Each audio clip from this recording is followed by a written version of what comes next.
विश्वास में विष भी होता है और आस भी।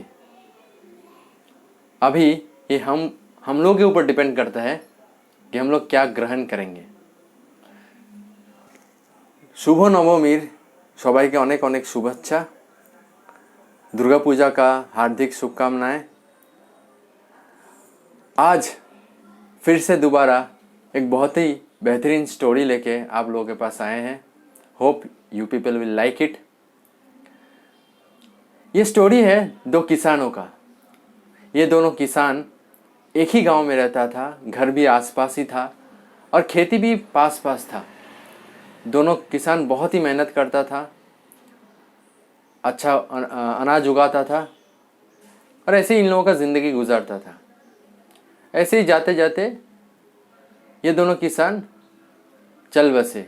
ऑलमोस्ट एक ही टाइम में ये लोग चल बसे और इसके बाद यमराज ने ये दोनों किसान को लेके भगवान के पास चला गया। अभी भगवान के दरबार पे वो लोग चला गया। अभी इन लोगों को ज़िंदगी का हिसाब देना है भगवान को, क्या क्या किया, क्या क्या नहीं किया। तो पहला है किसान को बुलाया। पहला जो किसान को बुलाया उसको भगवान ने पूछा, तो बताओ कैसा रहा तुम्हारा ज़िंदगी, क्या कमी थी ज़िंदगी में और आने वाला ज़िंदगी में तुम क्या बन के जाना चाहते हो।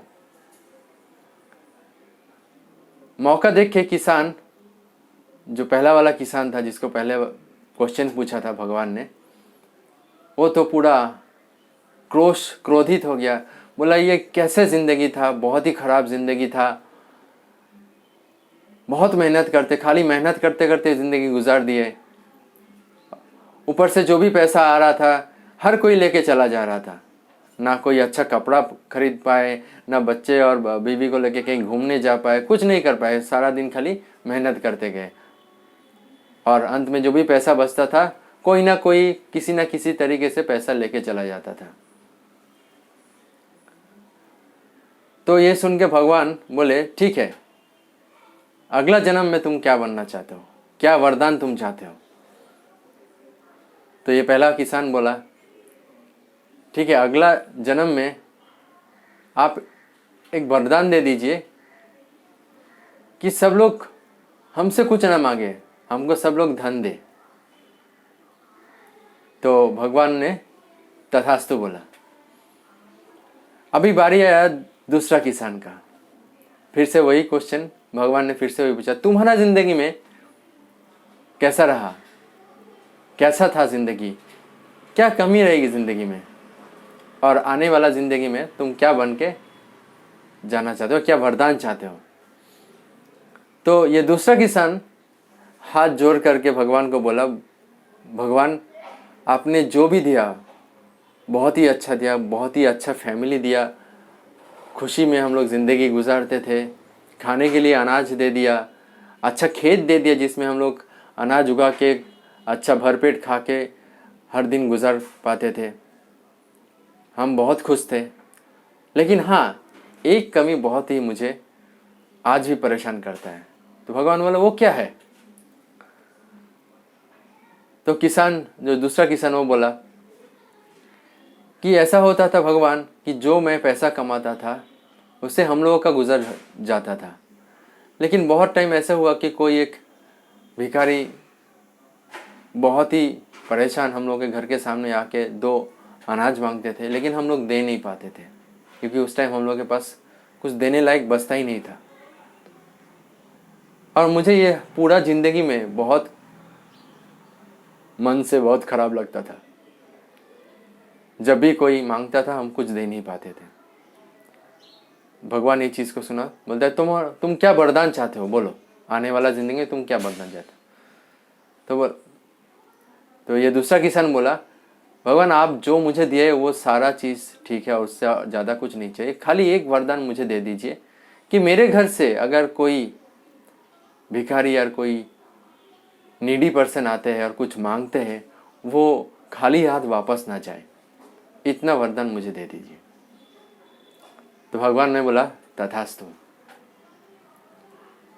फिर ये दोनों किसान का दूसरा बर्थ हुआ, वही गांव में हुआ वही गांव में हुआ, वही आस पड़ोस में ही हुआ। धीरे धीरे ये लोग भी बड़े होते गए, धीरे धीरे बढ़ते गए, एज भी बढ़ गया। और जब वो बड़ा इंसान हो गया, उस टाइम जो पहला वाला किसान था जो बोला था मुझे सब लोग धन दे, तो वो उस गांव का सबसे बड़ा भिखारी बन गया। और जो दूसरा वाला किसान था वो उस गांव का सबसे अमीर इंसान बन गया। क्योंकि जो बड़ा वाला, जो पहला वाला इंसान किसान था, वो क्या वर मांगा था कि सब लोग उसे धन दे।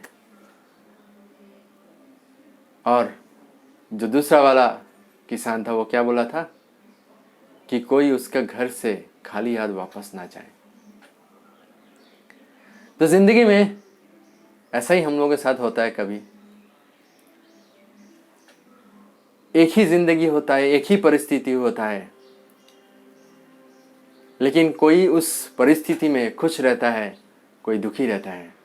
हर एक परिस्थिति को देखने का नजरिया सकारात्मक भी हो सकता है या नकारात्मक भी हो सकता है। पॉजिटिव थिंकिंग या नेगेटिव भी आप सोच सकते हैं।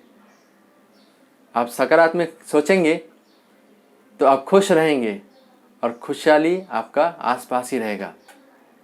तो दोस्तों, खुशी आपके ऊपर डिपेंड करता है, परिस्थितियों के ऊपर नहीं करते हैं। आप कैसा उस परिस्थिति को लेते हैं, it is up to you.